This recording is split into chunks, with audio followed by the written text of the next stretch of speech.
देश के रक्षा मंत्री राजनाथ सिंह महाकुंभ पहुंचे और उन्होंने त्रिवेणी संगम में आस्था की डुबकी लगाई। इस दौरान उन्होंने कहा कि मैं इसे अपना सौभाग्य मानता हूं कि परमात्मा ने मुझे यह अवसर प्रदान किया। संगम में स्नान करने के बाद मैं स्वयं को बहुत ही कृतार्थ महसूस कर रहा हूं।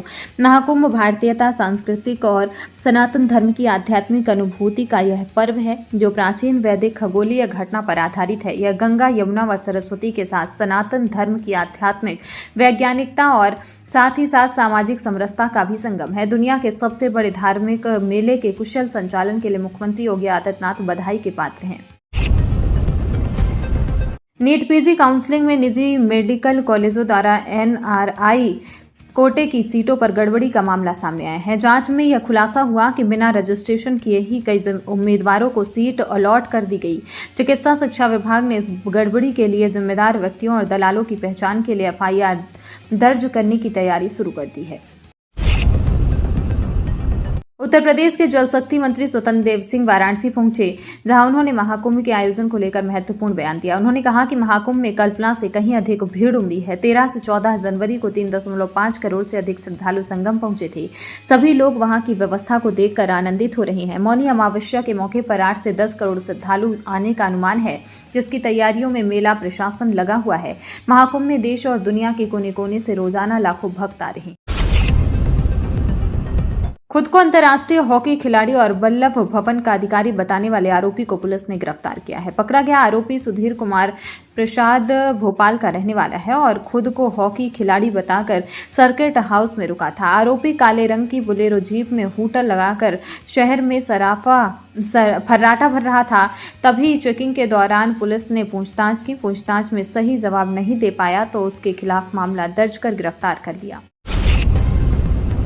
केंद्र सरकार के 8वें वेतन आयोग का गठन कर दिया है। आयोग केंद्रीय कर्मचारियों के वेतन में वृद्धि की अनुशंसा करेगा। 8वें वेतन आयोग के गठन से मध्य प्रदेश के कर्मचारियों में खुशी की लहर है। 8वें वेतन आयोग की अनुशंसा लागू होने के बाद राज्य सरकार भी अपने कर्मचारियों के लिए अनुशंसा लागू कर सकती है। केंद्र सरकार की ओर से हर 10 साल में नया वेतन आयोग लाया जाता है। अभी कर्मचारियों को 7वें वेतनमान का फायदा दिया जा रहा है। अनुमान है कि रुपए ग्रेड पे के साथ 18,000 रुपए सैलरी पाने वाले केंद्रीय कर्मचारी की सैलरी 8वें वेतन आयोग की अनुशंसा के बाद 34,560 हो सकती है।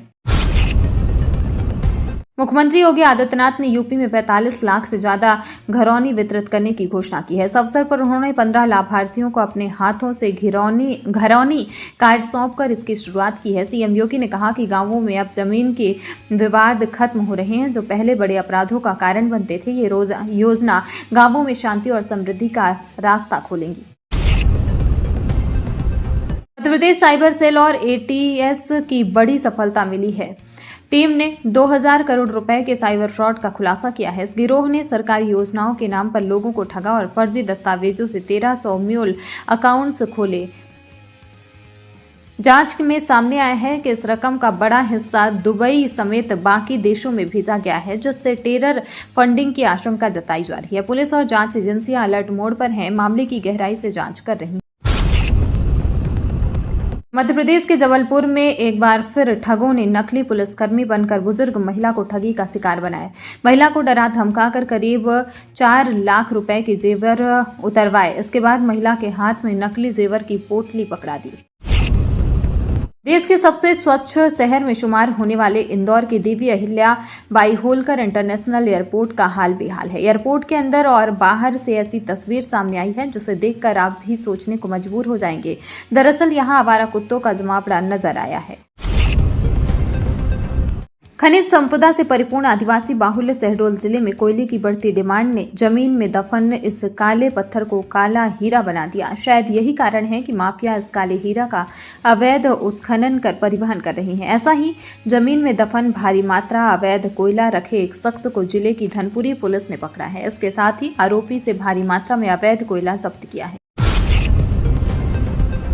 मध्य प्रदेश में एक मंत्री ने लोकसभा में नेता विपक्ष राहुल गांधी को लेकर विवादित बयान दिया है। राजस्व मंत्री करण सिंह वर्मा ने कहा कि राहुल गांधी मानसिक पीड़ित हैं, उन्हें मानसिक स्वास्थ्य केंद्र में भेजना चाहिए। मंत्री ने यह बात एक कार्यक्रम में कही। महाकुंभ में आए इंजीनियर बाबा इन दिनों सुर्खियों में है। करोड़ों का पैकेज, कनाडा की शानदार जिंदगी, लग्जरी लाइफ छोड़ हरियाणा के रहने वाले अभय सिंह अध्यात्म के रास्ते पर चल पड़े। आईआईटी एरोस्पेस बीटेक के कनाडा में एरोस्पेस इंजीनियरिंग के रूप में लाखों के पैकेज पर काम करने वाले हिसार के अभय सिंह इंजीनियर बाबा अचानक महाकुंभ का आश्रय छोड़कर शुक्रवार की रात कहीं चले गए थे। अब उन्होंने मीडिया से बात करते हुए महाकुंभ छोड़ने के पीछे की वजह बताई है। साथ ही गुरु संत सोमेश्वर पुरी को लेकर चौंकाने वाले खुलासे किए हैं। कांग्रेस सांसद इमरान प्रताप गढ़ी को गुजरात हाईकोर्ट से बड़ा झटका लगा है। वे भड़काऊ वीडियो मामले में सांसद पर दर्ज एफआईआर रद्द करने की मांग को लेकर लगाई गई याचिका खारिज कर दी है। कांग्रेस नेता प्रताप गढ़ी ने याचिका में दावा किया था कि एफआईआर उन्हें परेशान करने के लिए किया गया है। उन्होंने याचिका में एफआईआर को दुर्भाग्यपूर्ण और गलत इरादे से दर्ज करना बताया। मध्य प्रदेश के मुरैना जिले के माता बसैया गांव स्थित एसबीआई बैंक की दीवार तोड़कर चोरी का प्रयास करने वाले बदमाशों में से एक को पुलिस ने आड़े हाथों दबोच लिया। पकड़े गए बदमाश ने बताया कि 4 अन्य साथियों के साथ मिलकर गैस कटर बैंक के स्ट्रांग रूम को काटकर नकदी और सोने के गहने चुराने की प्लानिंग थी। पुलिस ने 4 अन्य बदमाशों की तलाश शुरू कर दी है।